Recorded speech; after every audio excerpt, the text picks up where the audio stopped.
Day 2 of our winter retreat. I'm going to continue on, just giving an introduction to some of the Ajahns we know and love. This is Ajahn Liem. I'll do a reading from Ajahn Liem, The Ways of the Peaceful, teachings about Samana Dhamma, or the virtues of a Buddhist monk. And also the picture on this book is the tea cave at Pujamgam. It's a place I lived for quite a long time. So if the picture brings up fond memories of trying to cultivate these Samana Dhammas in Thailand. And this talk is called From the Darkness to the Light. Namo tassa bhagavato arahato samma sambuddhassa. Namo tassa bhagavato arahato samma sambuddhassa. Namo tassa bhagavato arahato samma sambuddhassa. Buddhaṃ dhammāṃ saṅghāṃ namasami. So many of you will have met Ajahn Liem. He's been here several times before. And so for anybody who has met him, you'll know his nature. He's a very, very special monk. This particular talk is excerpts from a Dhamma talk given to the monks, novices, and nuns after the ceremony of asking forgiveness, Pavarana, at the annual retreat of Luang Pa's disciples at Wat Nong Papong on September 12th, 1996. Call Kama, not Pavarana. That's the ceremony of asking forgiveness. This is a mid-vasa, we call ngan, or practice session that Ajahn Liem puts on every year at Wat Nong Papong. And it's a big practice gathering. A lot of monks from different branch monasteries will come around. And also, it's a time when the nuns will also come out. Usually there's about 30 nuns at any given time living at Wat Nong Papong. But they have their own area, so you don't see them that often. But they do come out for this practice session.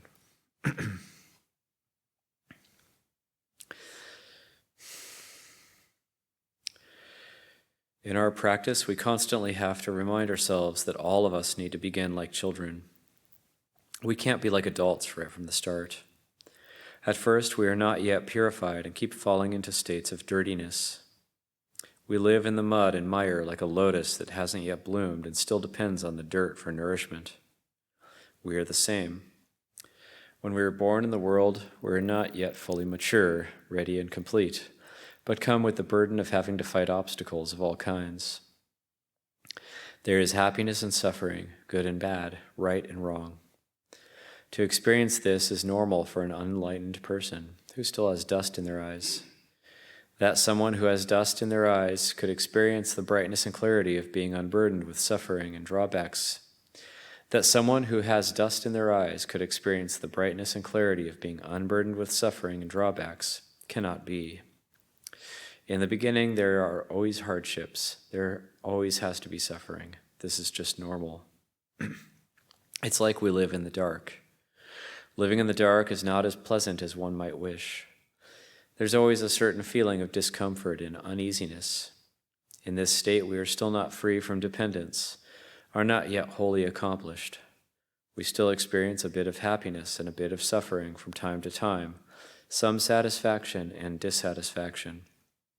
We haven't yet transcended the world of conditions and are not yet in a safe place. We're going back and forth in samsara, the round of birth and death. Sometimes the situations that arise are good, sometimes bad. In our lives, we are not going smoothly over all the ups and downs. Until we reach the aim of our practice, this is naturally just the way things are. Although we accept that anything is still just in a stage of development, is not yet as good as it ideally should be, we still need to make changes and improvements. And for doing this, we need to know what we are supposed to do, so we can try to direct the development toward our aim. Whatever doesn't accord with our plan, we seek to put down, keep away from, or not respond to. The things which aren't all right will come to an end in this way. They won't be allowed to become part of our behavior patterns or habitual attitudes. Everybody has goodness. Everybody has perfection and purity right inside themselves. Surely every one of us possesses at least some personality traits which could be brought into awareness in a way that is useful for oneself. Make these complete and perfect them. It's like with the flames of a fire. In the places where the flames rise up, there wasn't any fire before. But once they are ignited and kindled, the flames appear out of the darkness, and eventually the flames are burning right there. With us, it's the same as with the flames. Every one of us has to come from dark places, come from being a child, being someone who has no strength, is not yet mature. Naturally, of course, this brings disorientation. That someone at this level could experience full confidence and clarity just can't be. To be able to experience purity straight from the start is impossible. One has to gradually develop oneself like this. Until the state of perfection is reached, we need to understand the situation we are in, and that it is normal to experience both happiness and suffering. We still need to find means to improve ourselves. We can use the guidelines the Buddha established for us monks in order to correct the shortcomings and faults in our actions. Inabilities, negligence, and thoughtlessness in our behavior can make us feel very inappropriate. But we have the chance to open ourselves up to the friends we live together with, to let them know about our deeds. We can confess or speak up in a meeting, letting the others witness our actions, saying words like, "What I have done here was careless and wasn't right. I have transgressed a rule of conduct. That wasn't good. What I have done wasn't appropriate for someone who lives by the ways of a samana, who practices for the sake of penetrating dukkha with clarity and insight." By letting others know and be a witness in this way, we implant our principles deeply into our memory, building up our capacity to be aware of what we are doing and gradually creating a sense of shame. If we're grounded in this sense of wholesome shame, shying away from the things that could cause problems become natural. Seeing dangers and disadvantages will keep us alert and attentive. This alertness is the way leading to the experience of freedom and safety. It leads to the attainment of the non-suffering, the unburdened. This is the way to fulfill our task in the practice and development of ourselves. In the beginning of the practice, we always do things according to standards and rules, similar to a fighter preparing to enter the ring. First, he trains strictly according to the rules and regulations. But when he really faces the fight, he sometimes goes beyond the rules. But in our case, everything must remain within our general principles, principles that aim at peace and cessation and lead us to freedom from danger and enmity. For determining these principles, the Buddha gave us the criteria. Any Dhamma that reduces the desires that stain our hearts won't deviate from the principles of the Buddha's teachings. There are many skillful means and tools in the Buddha's teachings for correcting our actions, for destroying and abandoning confusion and unpeaceful, unhappy states in oneself. These tools are needed, and none of them transgress the general principles that the Buddha proclaimed. They are the Buddha's recommendations, so we should put them into practice. Our mind usually likes to get carried away with having fun. If we find ourselves infatuated with amusement, take it as important and hold on to it. The Buddha recommends grounding ourselves in an attitude of alertness. Amusement is a snare. It can drag us onto the path of foolishness. When we're infatuated and crazy about something, we can go wrong anywhere. Whether in the hidden or in the open, it's all the same. It's really like when one is drunk. People get drunk with their bodies due to the perception that the body doesn't have illnesses, afflictions, pains, and fevers threatening it. They think they won't die, won't degenerate and wear out. They don't consider the possibility, but it happens. Because in reality, our physical body is a conditioned phenomenon. It will always follow the nature of its material constituents. Nevertheless, we like to see the body as permanently powerful, tough, and strong, not afflicted by disease and pain. We want to see it in this perspective, the way we are used to seeing it, just as if the body was fit for all circumstances. But the Buddha said, if there is light, there will be darkness. If there is hot, there will be cold. It has to be like this. So in this very way, any state of strength, agility, or ease may degenerate in just a single day or just a single moment into a state of decline and ruin, becoming deteriorated and worn out. It's just following its nature. But if we cultivate an attitude of seeing the disintegration of the body as natural, we won't be upset by the decline. We won't take the body as something important, something to keep holding on to, or attaching feelings of self to it. The Buddha called the illusions we create around the body Sakkaya Ditthi, the view that the body is self, that we and other people are our bodies, that the body is our possession. The Buddha reminds us to keep recollecting that whatever thing there may be, it is not ours, not ourself. Nothing really belongs to us. Thinking like this prevents wrong courses of perception from gaining power. One can easily get lost in these perceptions. They stimulate feelings of self-importance in us. So the Buddha taught to counter them by reflecting in one's mind that there is nothing that really belongs to us. Through thinking like this, we won't start holding on to things. Attachment is the root of all self-importance. The more we take ourselves as important, the more we are prone to drifting away toward unwholesome feelings, toward suffering, till we finally follow the path into the realms of darkness. In this way, we drift along the round of birth and becoming. The Buddha saw this as the source of all suffering. States of anger, greed, or delusion come to be. Desire, aversion, and ignorance arise. All of these states of being entail suffering and unhappiness. By analyzing and observing our personality, we see that it consists of what is called nama dhamma. Mental phenomena are also not ours, not ourself. Our personality is not we or they, but simply consists of certain combinations of all the possible mental states. Don't see it as, this is me, or this is mine. See it in the light of mental states which arise naturally on their own and then cease on their own. Just like the darkness comes to be naturally, it goes naturally as well. As brightness is born in its own natural way, it likewise ceases. These states arise and vanish. Mental states arise and cease, whether they are the states of happiness or suffering, agreeable states, ita ramana, or disagreeable states, anita ramana.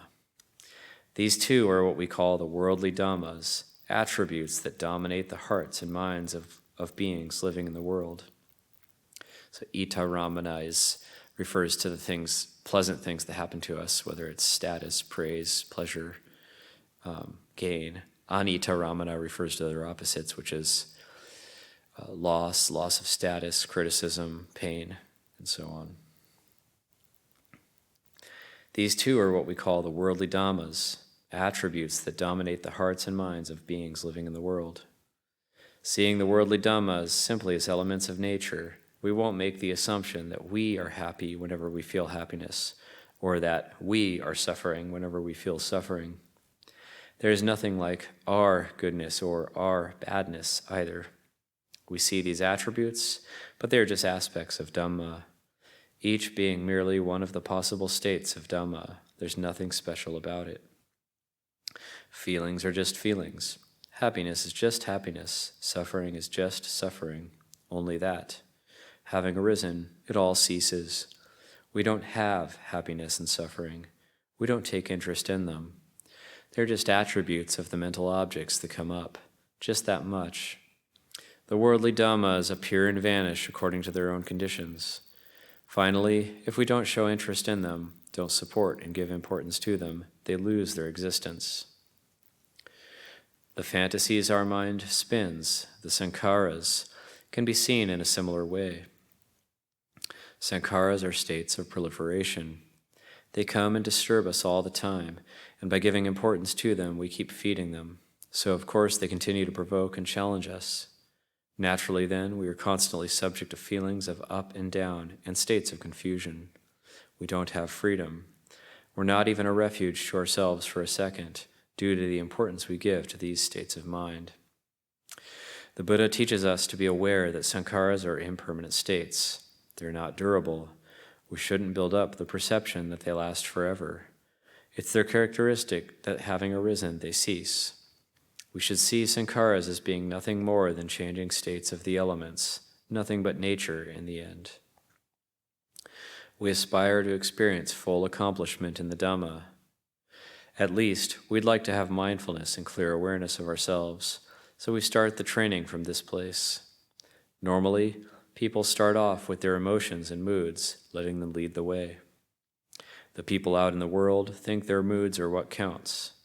But emotions and moods are illusions that deceive us. They're tricky. Sometimes they take us on a good path, sometimes on a bad one. Following our moods easily turns to our disadvantage. We should take superior states of mind, rather than moods and emotions, as our guide. Why not let the one they call the awakened one, the blessed one, lead us? Let Buddha walk in front of us. Let Buddha be the guiding principle. Let Buddha be our guideline. Whatever we do, there will always be moods, so we should see through them by being in a state of awareness. In this way, there is no danger. There are no drawbacks. We are on the alert. Let the various moods and emotions that come up simply be as they are. In this way, we train to really be with ourselves. We train this very self to sit and really be there, to stand and really be there, to walk and really be there, until at all times, in whatever changing posture, we can be called fully aware. We are fully there by way of our peace. It's different from being on top of our experience through getting carried away with pleasures and having fun. Instead, being fully present with life comes from peace of heart. If there is peace, we are in a state where we can adjust to anything that comes up, so we will always respond appropriately. That people attain to right view and right understanding is because the sankharas are quiet. They don't have mental proliferations. Therefore, they experience peace. With all the kinds of opinions that could come up, they won't start arguing. When relating to the world and society, those who are intelligent, understanding, and have a feeling of peacefulness will praise us. But if they should praise us, we don't get happy because of it. We don't get infatuated with it. Ultimately, the praise of someone is just a product of the delusion of the one who expresses it, just that much. We don't have feelings of like and dislike. Praise is just what it is. We don't feel that we need to foolishly run after it. We don't want to get on the track of being a slave. If we maintain our peace, there is nothing that can do us.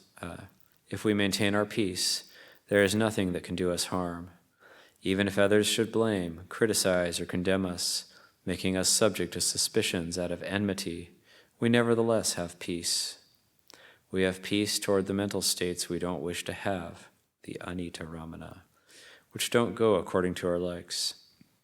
Even they can't cause us harm and hurt us. Should someone criticize us, it's just that much. Eventually it all dissolves by itself. It flows away on its own.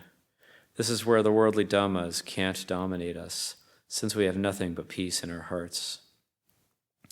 When standing, when walking, when sitting, when sleeping, and when getting up, this is it. If we deal with society and with things in the world around us, we can relate in a way that is of benefit for all.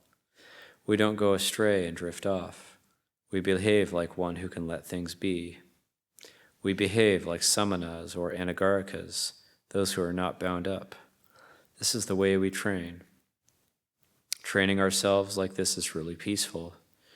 We make peace arise all the time. Whenever we are in society, we will always have steadiness and calm. We might not have succeeded yet in our aim to experience the feeling of peace. If we haven't yet, we can at least try and practice to imagine the state of peace. Practicing to write all the letters of the alphabet is similar. First of all, we need to follow the method given to us. The lines we draw sometimes turn out straight, sometimes not. Sometimes the result is good, sometimes it's not good, but it's enough to make sense. It's usable. In our training and practice, even if we get lost in our moods from time to time, we notice it immediately. So what if we get lost in our moods? We just reset and start anew. Be up to knowing your state of mind. Don't lose yourself. Only observe the emotions, observe the mind, observe and watch out for the sankharas. If we have the determination to observe ourselves in this way, we allow correct knowledge and vision to arise, according to the reality of existence. Seeing it like this, I would say, gives us an understanding of the way to let things be Dhamma. It gives us a feeling for the state where we are Dhamma. If we truly are Dhamma, external things, the realm of forms and conditions, our living in society, and objects around us are no problem. They won't make us struggle. There's no confusion, no happiness, no suffering, no delight, no sorrow. There's nothing which can give rise to feelings of conflict or aversion. Everything flows naturally, flowing through the force of this state of peace. Everything dissolves through the power of peacefulness. Nothing really matters. There's nothing to gain. It's not essential. It's not uninteresting. We don't find all those things that we were interested in when we were children attractive anymore. There's nothing about the world that can overwhelm us. There's nothing that can make us go wrong. Not to fail is a really good thing. This is indeed something we could rightly accept praise for, but there's no one to praise. It just praises itself, just like the name and the qualities of the Buddha that we recite together in the chant on the 9 qualities of the Buddha. The praise is intrinsically there through itself. People who have no problems, who don't have dukkha, can be said to be free from having kilesas, but actually they live together with them, only that there's nothing to them. This has to do with one's delusion. The attention one gives to the kilesas comes from delusion. If one isn't deluded, one couldn't care less about the kilesas. Kilesas are just what they are. This doesn't mean that one doesn't have to relate to the world or society or use language in order to speak. One still has to relate to others, but one doesn't let dangers and drawbacks arise, since one's whole attitude isn't one that would allow anger to come up. There is no anger, just like water that doesn't have any dirty particles in it. The water is free from dirty particles until we agitate it by mixing something in to make it muddy. Even though we may be challenged or provoked, we don't feel stirred up, since the water of our heart is clear. There aren't any particles of dirt inside us which could be agitated. We keep the goodness of our heart. Praise can't provoke it, neither can criticism. There's always the feeling of purity in it. That this purity exists, we can only know individually by ourselves. We sometimes wonder and ask ourselves where this purity actually comes from. Well, purity comes from impurity. This is exactly where it comes from. Just like peacefulness comes from agitation, and happiness comes from suffering. If there is suffering, then there must also be happiness. Darkness can only come to be because there is brightness. Brightness can arise because of darkness. This is the way we see it. Seeing things in this way, we live our lives with knowledge and awareness, with a feeling of being ready and prepared, possessing perfection in a pure way, free from provocation. Unluckily for most of us, what can easily arise is the feeling that we are still at a stage where we haven't yet established these new qualities. Well, if they aren't habitually there yet, we can make them become habitual. It's not that this is something difficult. It's not much of a problem to get a foundation in order to get started. For example, in relating to social problems around us, we cultivate an attitude that is tolerant, or at least we maintain an attitude of relinquishment and generosity. Maintaining generosity, giving, and tolerance supports our mindfulness, since whenever discontent arises, we think, well, living together has just got to be this way. You can compare it to my tongue here. It's normal that it sometimes gets bit by the teeth. We just admit that being together sometimes doesn't go so smoothly. Of course, there are always conflicts in life, but we know how to forgive, we know how to give up, we know how to open up and invite constructive criticism from others. When we live together in a community, we have to find ways of expressing ourselves to others so that our living together leads to peacefulness and goes in the direction of harmony. We call this pavarana. Pavarana means to give those with whom we live together the chance to criticize us, granting them the freedom of speech, as we say in modern terms. This provides the ability to open oneself up. It also involves the ability to listen in an open way, to accept the opinions and feelings of other people. Whether their views are right or wrong, we can always see them as something to learn from. If we can contribute this openness of pavarana to our living together, we won't have anything that stimulates self-importance or holding on tightly to ourselves. When we have these qualities, it is possible to go one's own way and nevertheless create a community feeling of living together in peace and happiness. When we live in society and with the objects of the world around us, of course there is unevenness. There is unevenness, but we can still live together in harmony. Because of this unevenness, we have to live with the attitude of not taking anything as being certain.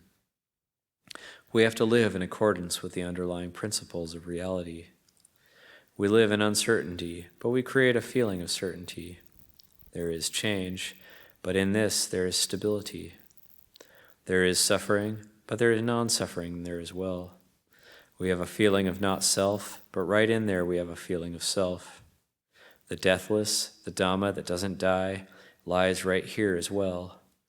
When we start to look at impermanence, viewing it with maturity and perfection, we will see permanence coming up as a reality.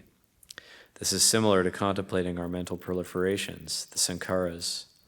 If we see things from the perspective of maturity and perfection, the vitsankharas are actually right where the sankharas are. It's like death and the deathless being both in the same place. Vitsankhara means the unconditioned. This is the way we contemplate things. Seeing things from this perspective, the feeling of peacefulness will arise. There will be stillness, total peace in all aspects, peace from all sensual pleasures, peace from wanting, peace from all mind states, peace from praise, peace from blame, peace from happiness and suffering.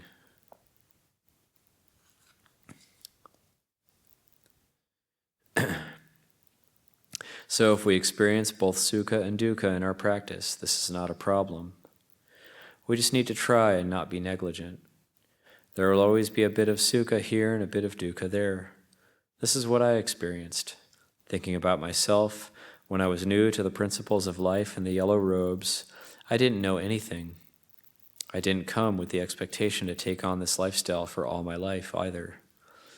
I thought I would ordain merely to follow the tradition of young men in Thailand who ordain temporarily at least once in their life. I came to have a look, because people say it's good to try becoming a monk. But even after I had tested the monk's life and decided to stay, I kept drifting back toward my old ways of living in many situations. Actually, I was still a layperson, although now I was part of the class of monastics. Living under the shade of the yellow robe, I had become an object of reverence for ordinary people, but I still had the thoughts of a layperson, and everything kept being influenced by this. I still had dirty thoughts, but at least they were only thoughts. There are these thoughts and feelings, and one can't just say, stop, and erase them all at once. It takes 4 or 5 years until one acquires new habits. Until then, one needs to live with the dust in one's eyes, always craving under the power of sensual desires. The eye seeing a form is sensual desire, the ear hearing a sound, the nose smelling an odor, the tongue tasting a flavor. All these are sensual desires. It feels like one is clouded by the impingements of sensuality, and there is nothing that could clear up or lighten the situation. But I thought, one has to try anyway. When others bowed to me or paid respects, I didn't pretend that there was anything especially good about me. Rather, I felt that I lacked the merit to be able to pay people back for all their goodness toward me. With such thoughts spinning around in my head, I actually felt quite depressed. There was nothing I had as a reward to return people's kindness. How people treated me was kind in every way. I kept worrying, is there any good in me? Why is it that I have all these low and coarse thoughts? Now I think this is absolutely normal. I would say that it is normal to be in a weak and unconducive state. But one needs to find skillful means in order to help oneself out of this situation. One needs to take the practices the Buddha recommended and apply them. Sometimes I would take up death as a reflection and use mental images of corpses for practice. Or I would go to very lonesome places that were secluded, silent, and still, where there was no one around to be a friend. Then the thought of death would come up, since there were dangerous animals around. Thinking that something might harm us takes away the desire to sleep, because we always need to watch out for dangers. To be frightened is very good. All you can do is sit and observe it. Observe how the body heats up and breaks out in sweat. These are experiences of the sankharas arising and building up the illusion of a certain feeling. We face them using patient endurance. We don't need to give way to them. Actually, they aren't much of an enemy to us. Sankharas delude us because we are in an unfamiliar situation which we aren't used to.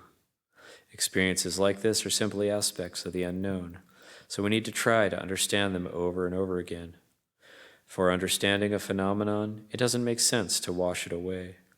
If these experiences go, they go. If they come, they come. We see these experiences as particular states of our existence that have to be just the way they are. All living beings have to face death and fear death. There's no way around these experiences.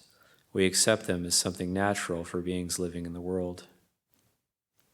What I tried more than anything else was to handle those feelings that arise as obstacles in our practice. Feelings like these arise from all kinds of desires and defilements, which are stimulated by sense contact when we need to relate to society and the world around us. Of course, it is normal that, with all our weak spots, we're still prone to experiencing these impingements as obstacles. Normal or not, there's still nothing as difficult to handle than our interest and desire for the opposite sex. Don't think that I didn't have this problem. Of course I did, with all its implications, but I tried to look at it, asking, what's that reason for my desire? We can see sexuality as a biological fact for all living beings. Even though it is a natural instinct, this doesn't excuse us from having to look for skillful ways of dealing with it. Could we make our feelings in this area change? We might think, no, that's completely beyond our capabilities. But that still doesn't mean that we shouldn't be careful and trained to deal with these feelings of desire. Sometimes when we suddenly get into contact with desire, we are completely taken by surprise that strong feelings such as these are possible. In a situation like this, we are taken aback by worldly feelings dominating us. We need to take hold of these feelings and relate to them in a new way. We can change our perception by turning it toward reflections about the unbeautiful, non-self, non-durable nature of things, or the very fact that there is not a personality or a self in them at all. You can bring the images of dead bodies to mind in order to counter the perception of the body as attractive and beautiful. Reflect on these images, but don't expect sexual desire to vanish completely. It might change to the point where you can breathe again. This is just like when you come up and take a deep breath after having been underwater for quite some time. When you can breathe, your strength comes back to you again. So reflections on death can reduce sexual desire and the delight in romantic objects, but it won't make desire disappear completely since the seeds for it are still in us. This practice is strengthening, so don't give up. Don't forget to build up a solid foundation and try to sustain awareness and focus of mind on a steady basis. We focus our awareness continually. Sometimes we may feel ashamed, but there are also times when we feel pleased. So we just take the experience of feeling ashamed as an object of our awareness. Eventually, we will be able to sustain our minds in being aware steadily. Equipped with sati and sampajanya, we focus on the body and its conditioned nature. We can bring up the image of our own corpse in our mind and focus on it. Staying in the experience of the present moment, what is called the Pachuppana Dhamma will grow in our mind. That's the present moment Dhamma. The mind won't go astray into the past and future. It won't pay attention to things that are already gone or yet to come. It won't worry whether a situation is going to be like this or like that. All that remains is the present moment. When we are fully present, our mind is like a flame when the wind is stilled. The flame is unmoved and upright in itself, and light blazes into all directions.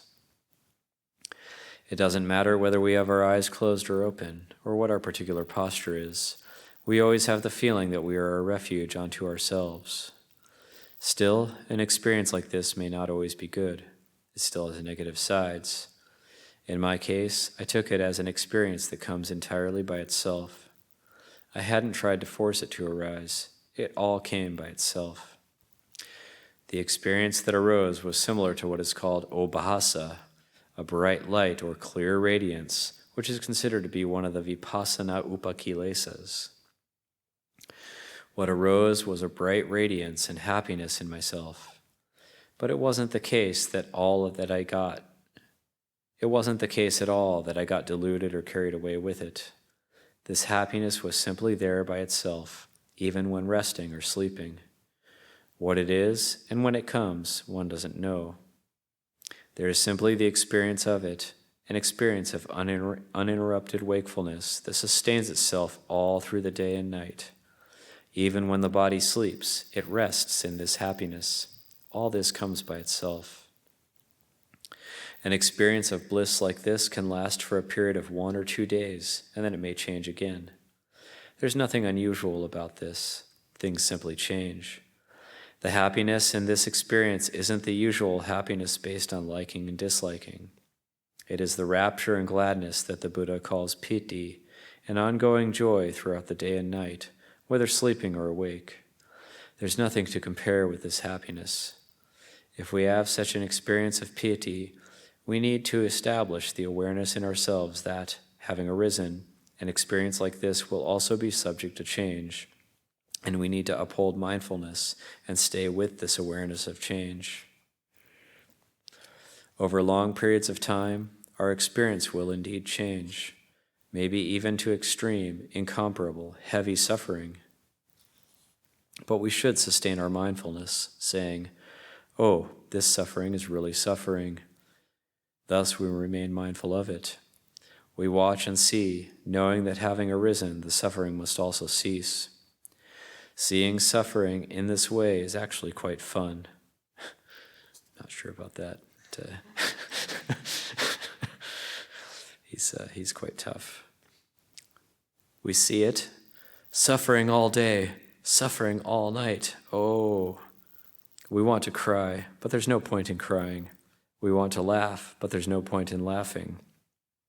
There's only suffering in its genuine form, taking its turn as a normal experience.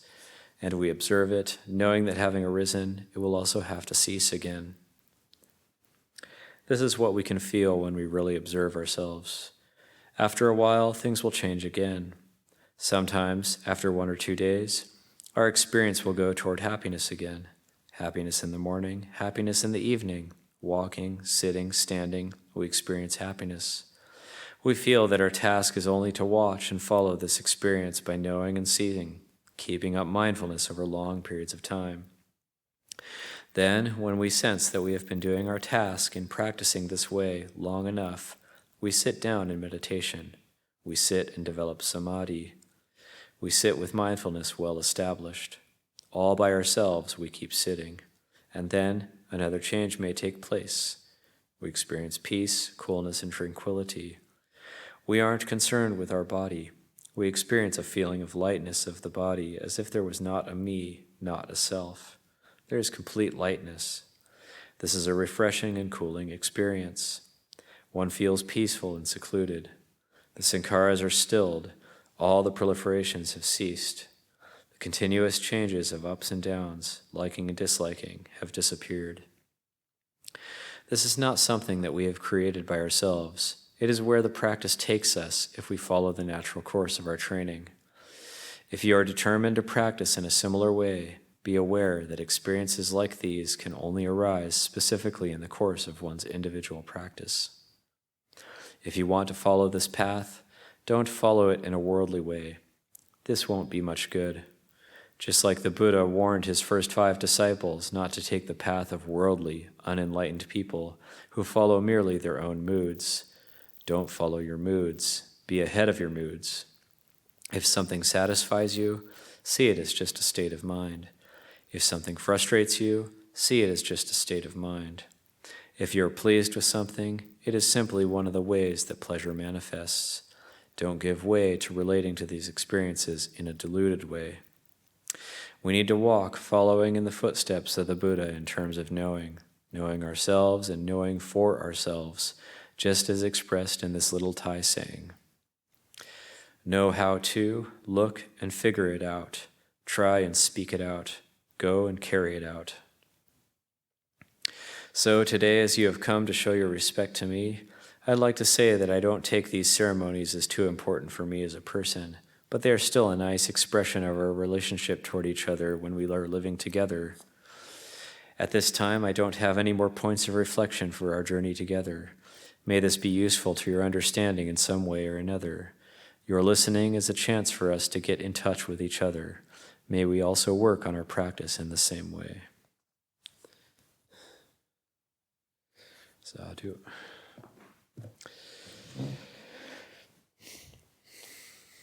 That went a little bit longer than half an hour. It's just after 6:40. If anybody, we have probably time for one question or comment if anybody has one. Any of the monastics as well? The consequence of chasing after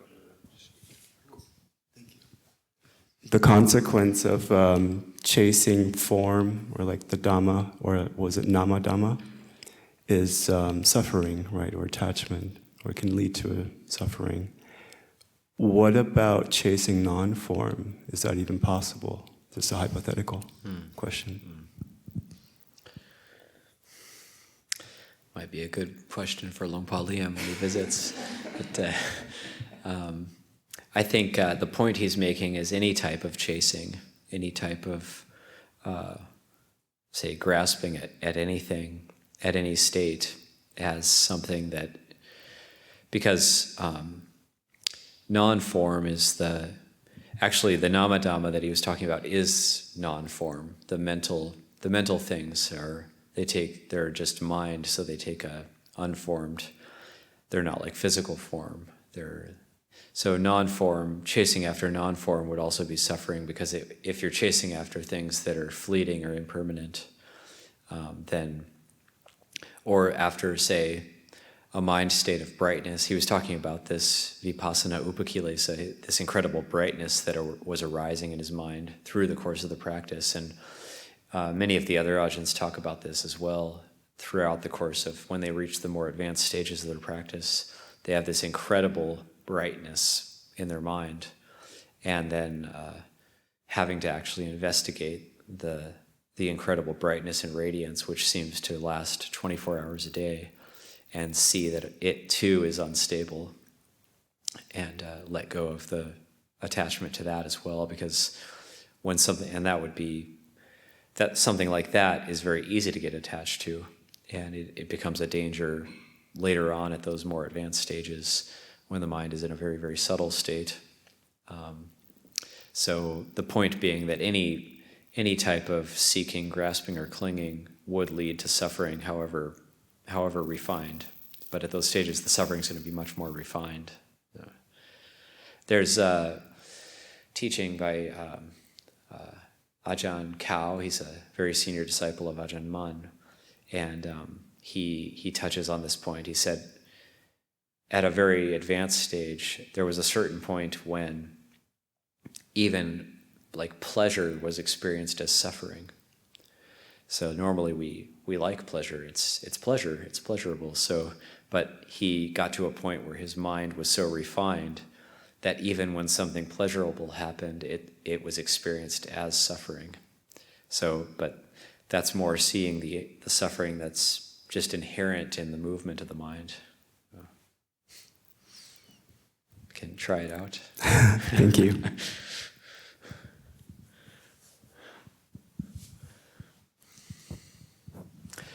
That's probably enough to ponder for today. So puja at 7.